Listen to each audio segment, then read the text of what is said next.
Okay, let me record my session. I think it is visible for you. Yeah. So here, the looping concept is nothing but an iterations. Iterations in the sense one after another. So which is a very important task for in the sense of an arrays and in the sense of for checking for each and everything from the array. So for the purpose, it is also very important. For the continuous iterations also, it is very important. So we discussed about a for loop and a for each loop. Again, we are going to discuss that because the enhanced for loop, the nothing but the another form of a for loop, which is an advanced one compared with the for loop. But in the sense of if you want to print a particular element or a specific element inside an array, you have to use a for loop. If you want to print everything inside an array, then it is a good for you. So when you write a program in this after, I mean, in tools and all, it will ask for please use an enhanced for loop, which is already available. Why can't you use that instead of this? Okay, again, I'm telling you, why can't you use this instead of this? It will ask in that way. Okay, let me go to this, then I will show you how you are going to do that. Okay, so here, this is, I'm going to check for a do again after the for loops, then again I'm going to share you and we'll discuss about the do and the do while and the difference in between that. No one is going to ask you about the difference in between that, only a single variation in between a do and a do while loop. So we'll discuss that later in this session. Now we are going to checking out. This is a single comment we already discussed. Checking a for loop. So this is a general for loop, and now I'm going to take an array. Don't you think about, I'm not telling completely about an arrays. This is to print the values. That's why I'm taking an array. This is a single dimensional array declaration ARR. This is a variable name of an array, which we call it as array of integers. We'll call it as an array of integers whose variable name is ARR. So here inside this, I'm taking 2, 3, 4, and 5. Sorry. Yep. So what is this? Just I'm telling you, think like it as an introduction. So this is a declaration of an array. So here I'm deleting this. See this one. This is the declaration of an array. Declaration of an array. So here we are having an integer, which we call it as a primitive data type, and it is ends with a braces over here, and it should be an empty, and there is a variable name. We'll call it as declaration of an array.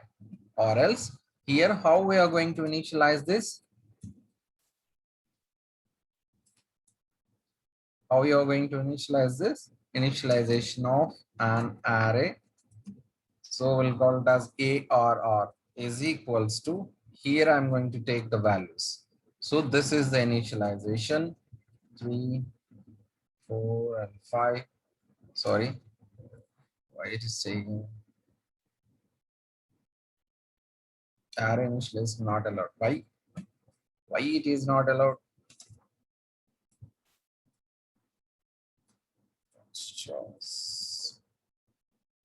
Once again, there are two ways to do this. New. Okay. So while we are creating the initialization of an array, it is essential to create an object. Again, I'm telling you. So here the class, check this one. This is a class name. If you want to access anything inside a class from the main method, it is essential to create an object for the class. Creation of an object is somewhat different. So you didn't pass the topic. We are going to check that one. Don't you think like Sar is telling somewhat different things? No, it's not like that. Inside a Java, there is a class and it is consisting of one more class. We'll call it as a nested class. Class name should be there. This like a test. Yeah. So this is the class name. It is having the class consisting of another class, which we call it as a nested class. So to access this, we need to create an object for this. And if there is any method like void public void test, this is the name of a method. This is a different and this is a different. So this is an inner class. We'll call it as a nested class. Let me take it as a nested class. I need to tell you about this. Otherwise, you can't understand the topic. Why I declared a new over here. Nested class. And this is the nested method. Sorry, this is a method declaration. The names are very important. This is a method declaration. This is the class declaration. And this is also a class declaration. Okay, remember this one. And this is an array of integers declaration, an array declaration. And this is the initialization. If you mention any value, we'll call it as initialization. Okay, remember this one. Don't forget this. So to access this method from this class, is it possible to call this method directly? Yeah, let us check. So now not I'm going to do this. I'm going to call a test method. No, it is saying like it is not possible. Actually, it is available inside your class. Let me delete this. I will tell you about this later. So I'm telling about the method available inside a class. So already declared over here, then why it is not allowed to access? Because if it is not a static method, so I mean, in the last hour itself, I thought like we are going to go somewhat in detail about the static. Why it is essential for that? The static method is somewhat different compared with other keywords inside a Java. So each and every time when you are declared anything inside a static method, again, I'm telling you, anything you declared inside a static method, main itself a method, main itself a method. So inside a method, which is a static, should be a static. It should be a static. Okay. Don't forget this. One second.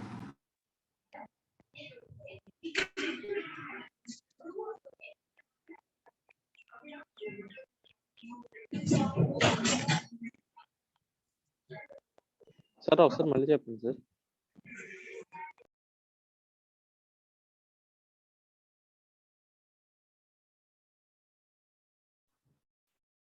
Yeah, sorry. So anything you want to call from a method or from the static method, not from a method, from a static method, it should be a static.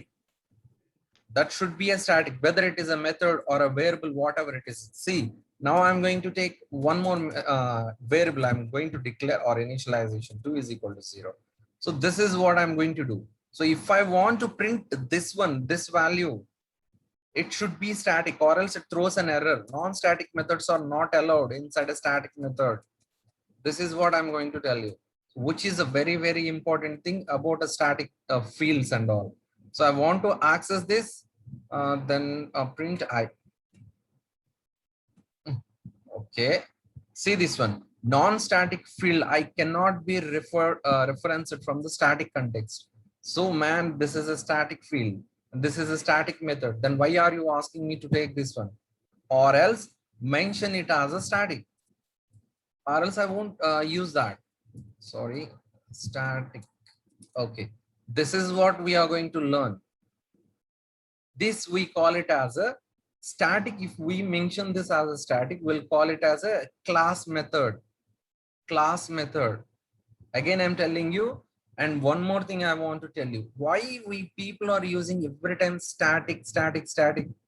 So the main usage of a static is at the time of a memory allocation, at the time of a memory allocation. So let me declare as a comment so that it won't throw any error. At the time of memory allocation inside a JVM allocation, sorry. Yeah.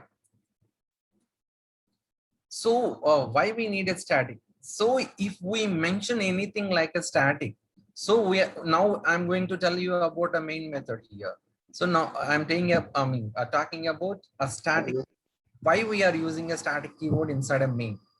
So When we used a static over there, it will be created once inside a memory. And every time we are going to use that particular memory location only. Again, I'm telling you, once the compiler creates a memory for a main method only once. If you remove this, the compiler doesn't recognize the main method. The same thing, if you remove this, the compiler doesn't recognize the main method. So if you don't do this, every time the memory will be allocated every time. Not in this context. I'm telling about this context right now. So what I am saying, every time the memory will be allocated and there is a wastage of a memory. So to avoid that, they introduce the keyword called a static. Please only create once. Every time I'm going to use that same memory inside a JVM. So when we create an object, by default, the main method will be created only once because it is a static method. So this is what about all the static. Okay, we'll use, and here also, once I declared this, once I initialize this, only it will be created once only. And if there is any value is going to assign for this, it will be in the same location of a memory. It won't create one more memory for that. It won't create separately. Only once it will be created and used many times. So there is a topic called polymorphism inside a Java. We'll call it as polymorphism. Poly in the sense many, morphic in the sense of forms. So create once, use many times. This is all about a static keyword. Okay, now we are going for our topic. Yeah, I'm going to remove this.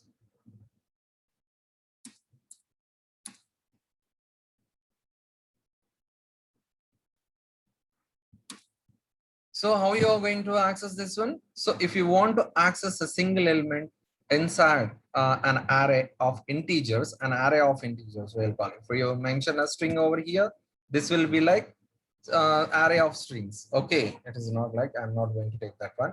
So here I'm going to discuss about the looping concept. Now this is a general for loop. For the particular specific element, if you want to access that, what you are going to do that for int I is equals to 0. So array starts with 0, 1, 2, 3, and 4. Overall, the length of an array is a 5, but we starts with a 0. The indexes, we'll call it as indices. The single element is called an index for that. So it is having index 1, it is having index 4. So based on the index, we are going to access each and every element. Okay, I'm starting with a 0 because the array starts with a 0, 0 to 4. Now itself, I less than, I need to get this length, or else we'll get an array index out of bounds. Why we'll get that?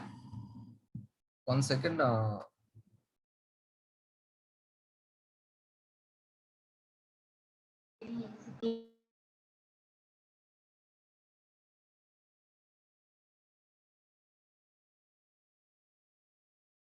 Yeah, okay. Why we'll get an array index out of bounds? If we didn't mention properly the size of an array over here, the array will throw an exception. Like already some length is available, but you exceeded that length. This is all about array index out of bounds, because you will get all these exceptions handling, exception handling in third unit, I think. Yeah. So there you will get a clear idea about that. Yeah, we'll throw that exception also so that you will get a clear idea. If you didn't mention this, or else you didn't mention the correct length of an array over here, it throws an error like this.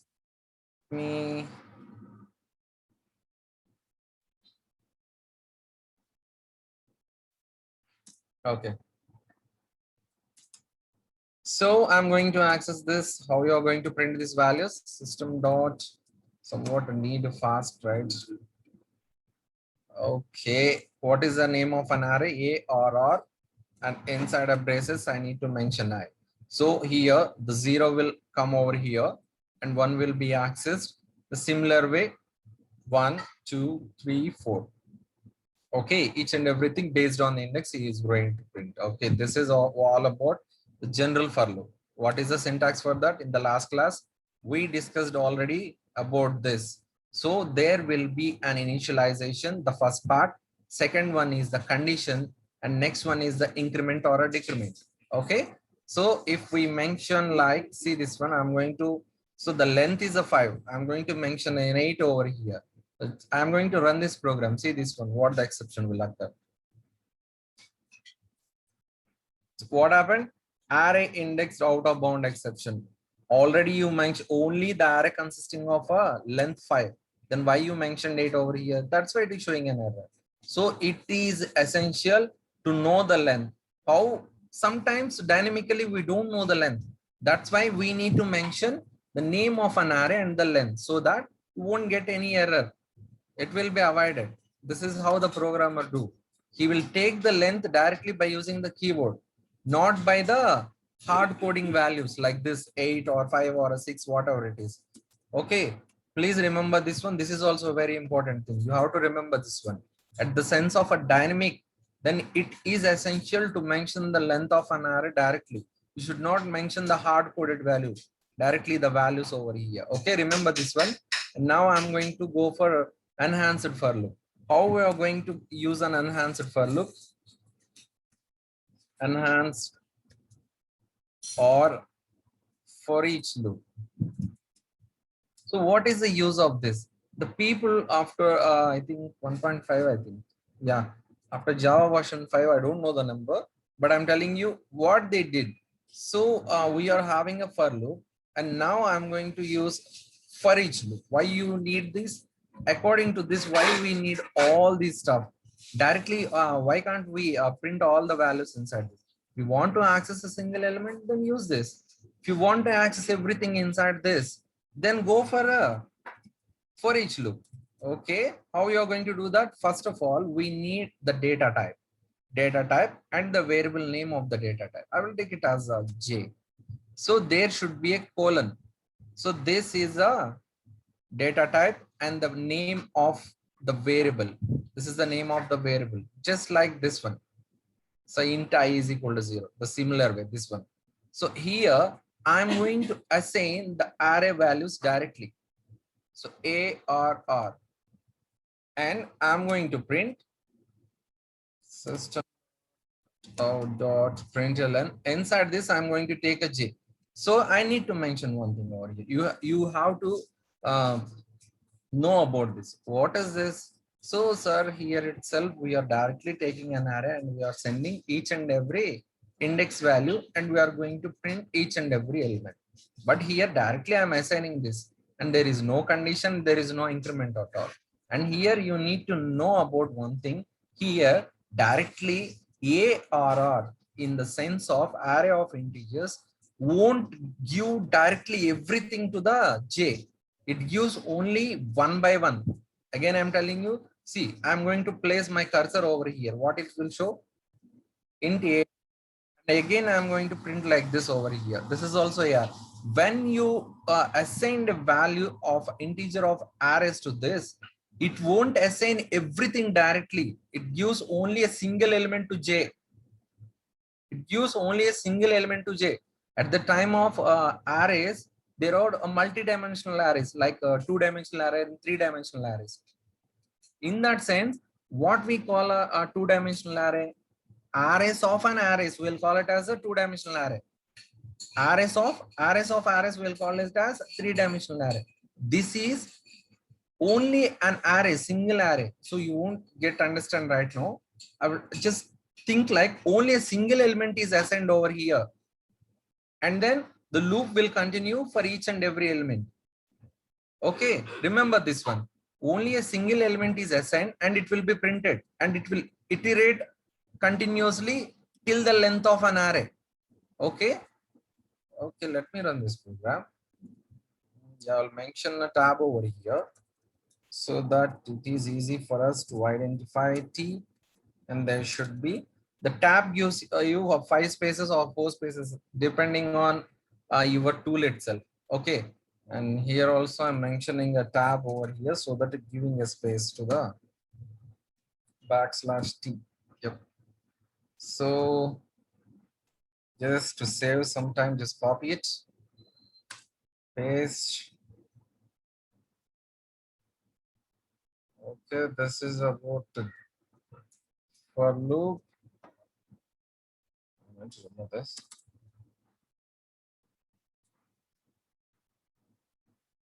For your visible point of view, I'm doing this. Wait a second.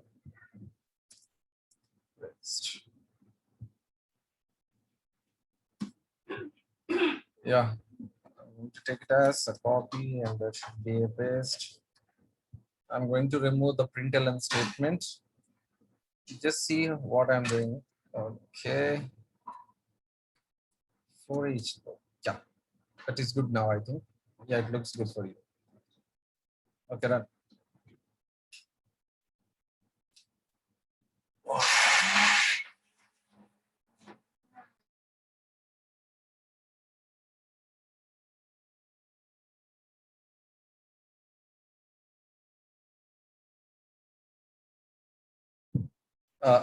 See this one, how it has happened. So here, why this is, I didn't mention anything over here like that. Yeah, I need to remove this. 1 second, I will be back.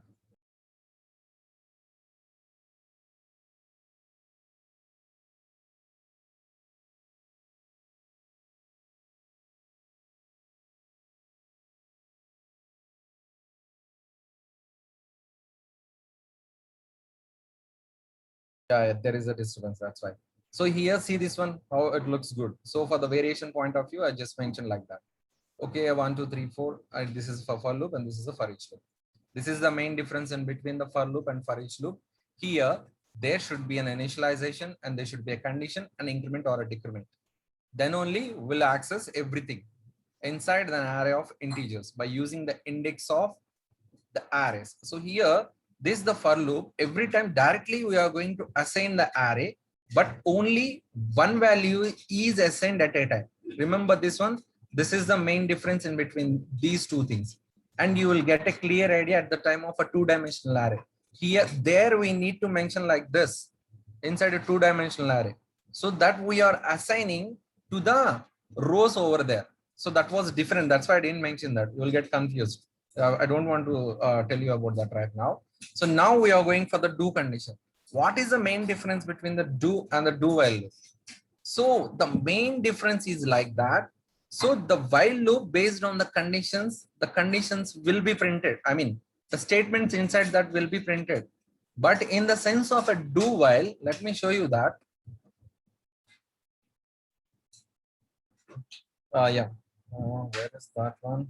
Yeah, see this one.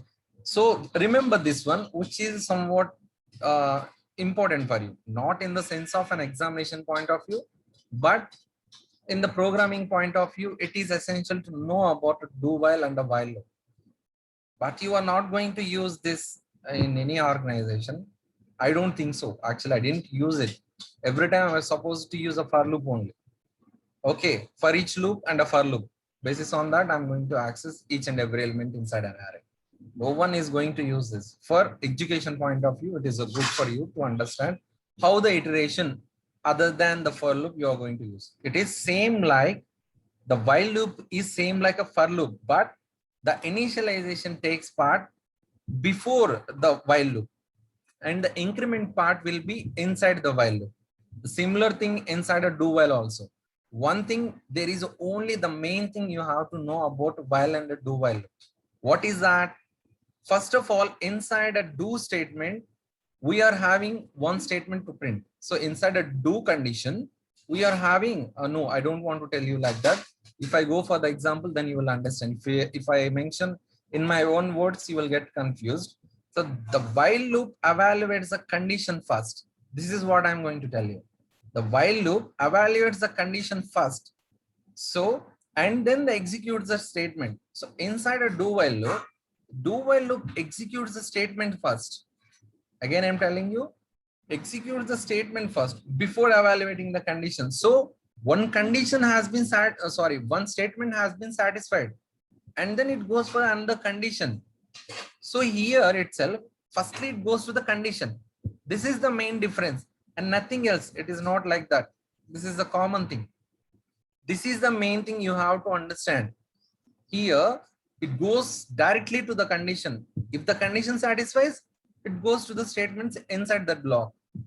In this sense, it won't go for the condition directly. It goes for the do. So what is the use of a do?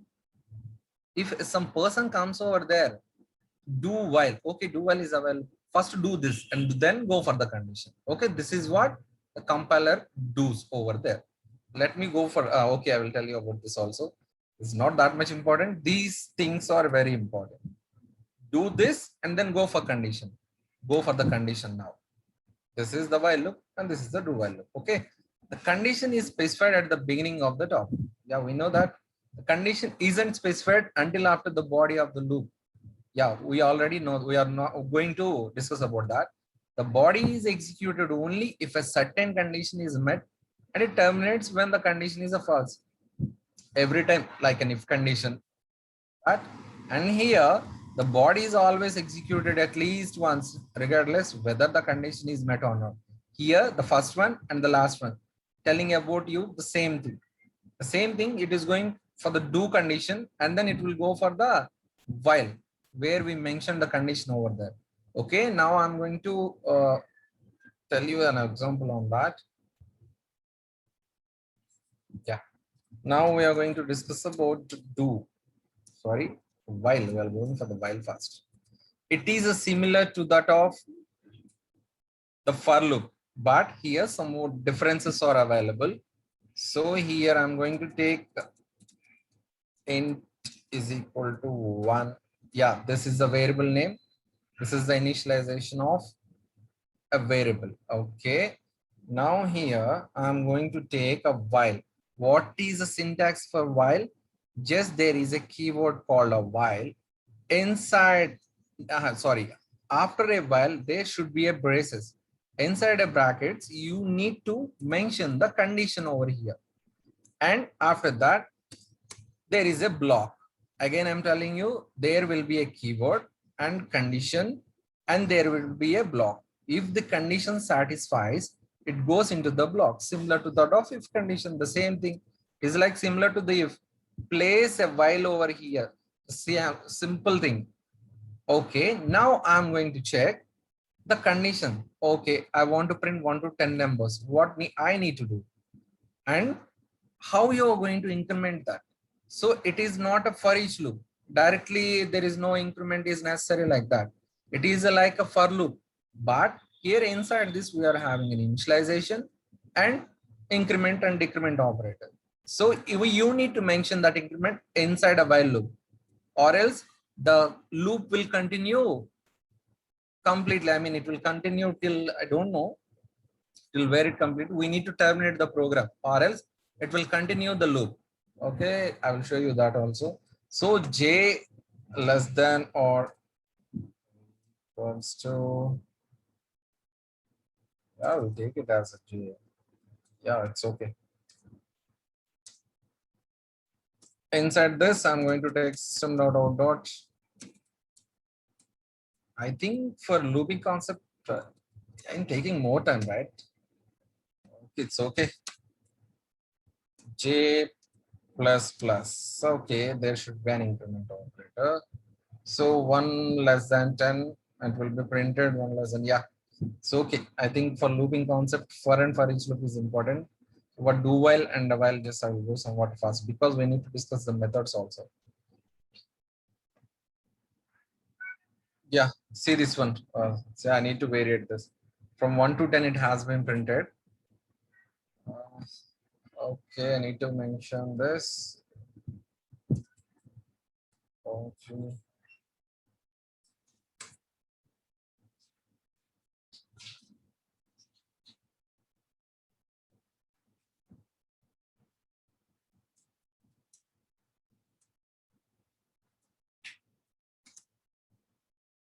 Just I want to show you the variation. That's it. Just copy.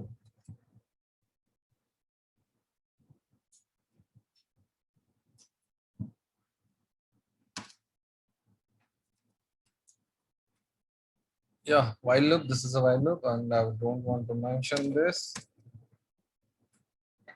Okay, colon, and there should not be this one. Yeah. So what is a while loop? Simply, it is like, what is the syntax for that? It is nothing but like if condition. Instead of if, we are placing a while over here, and there should be a condition.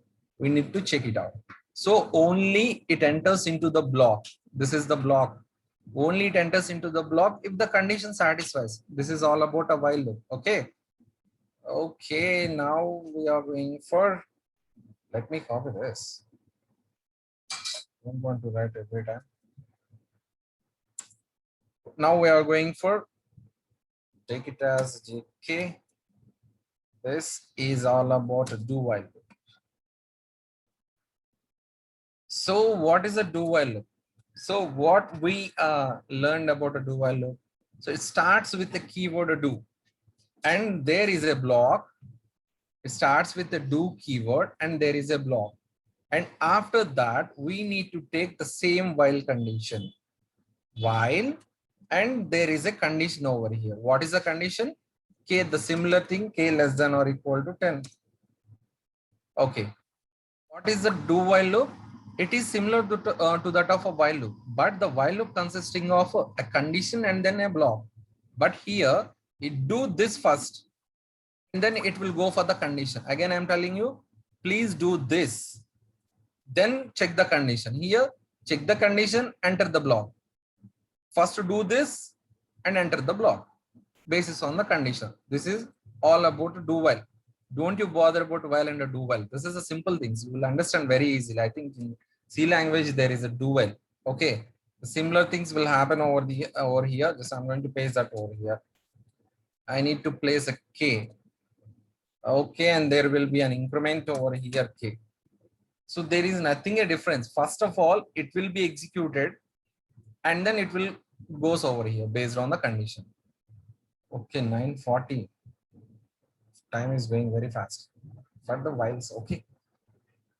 Just as simple things, the iterations are a very important and very easy topic for you. So many topics are there. You need to concentrate. Don't you bother about this.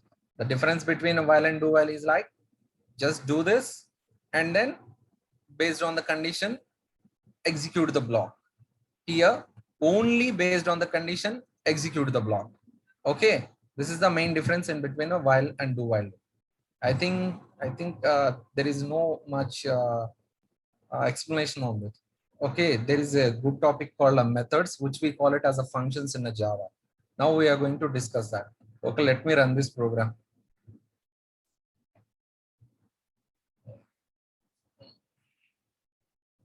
What it will print is nothing. It's like the same thing. 10 and the same thing 10. Okay, this is all about the iterations inside a Java. Only you are having for loop, for each loop, or while loop, and a do while loop. If somebody asks to write about iteration concepts in a Java, then you have to write this, or else looping concept in Java, all about this. These two things are same, iterations or a looping inside a Java. Or else they will ask directly about a for loop or a do while, and they will ask for the example. This is a main example. If they ask you about a while and a do while loop in your examination, write about this. Only don't write the matter, just give the example also. Okay, it is essential to mention the example. If it is like a 7 marks question, then make the difference also. Okay, where is the difference? If they ask for the 7 marks, mention the difference also. Okay, somebody asked a question. So please explain about the second type for loop. Okay, 9:43. Yeah, okay. For each loop you are asking, right? The enhanced for loop. So the enhanced for loop is the update of a for loop. Again, I'm telling you about the for loop. Enhanced for loop. He asked about this. So this is a for loop, and this is the enhanced for loop. So what it will do? This is based on the increment and decrement, and here the initialization is essential. The main difference in between the for loop and the for each loop is like, If you want to access a particular element inside an array, you need to use this. If you want to access whole array, you are going to use this one. Okay. If you want to access this, a particular element, then use this one. If you want to access everything inside an array, use this one. Here, one thing you have to remember, when you assign an array to this integer, only a single element will be considered. Only a single element will be considered over here, not every element.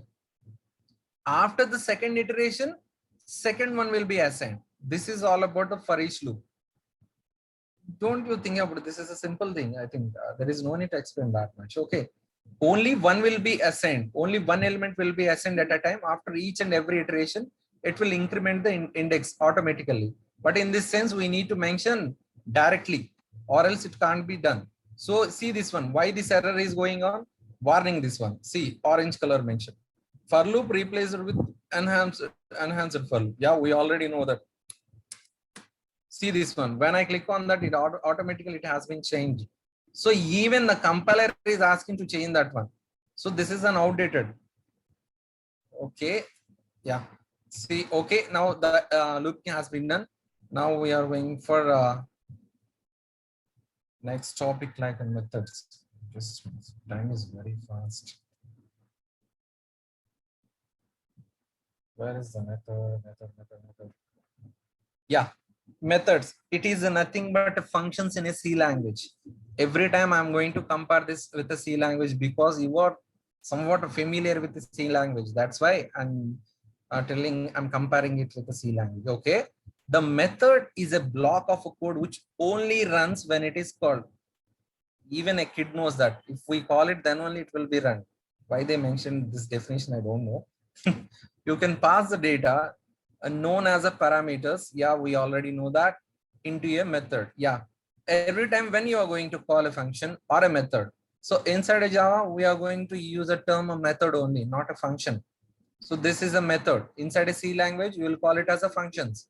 So how many times we are having a methods? We are having a no argumented arguments or a parameters. You already know about that. Inside a method, we are having a parameters or an arguments. So when we are going to use without a parameters, then we also use with parameters also.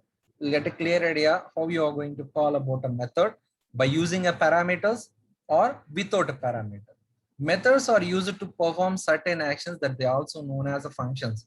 Yeah, we already told that. So this is a function type, which we call in a C language or a CPP.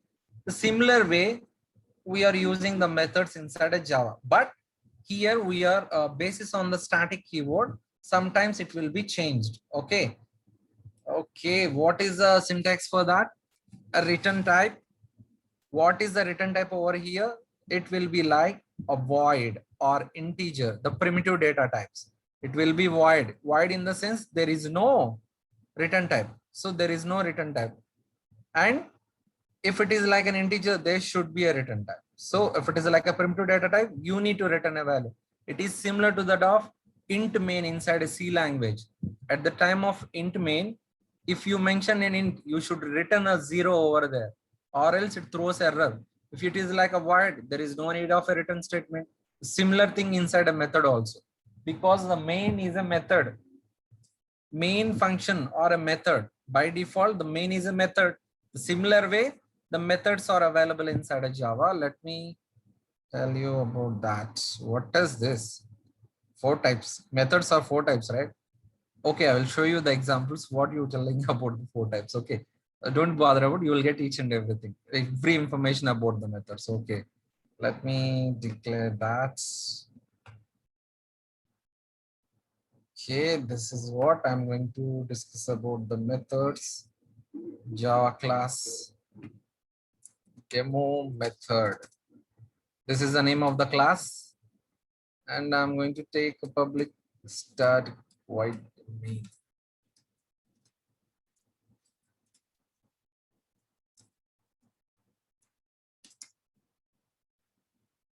Okay. Yeah, we'll take first without no arguments method. Okay. Let me take it as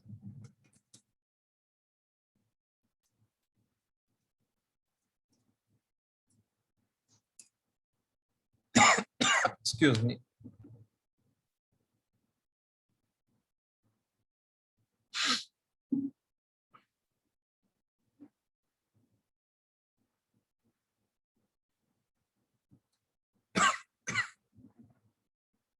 Yeah, okay.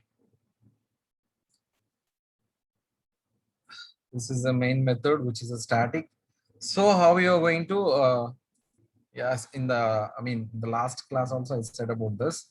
So how you are going to do that? Now I'm going to take a written statement. I'm going to take a void right now. So next, okay. Once again, actually, Ivan, you are asking about the dots. I will tell you what are all the things you want, but it is like there will be only 1 minute. I think it is not necessary. It's explained in a good manner. Do you have any doubts? Let me know. Only 1 minute left.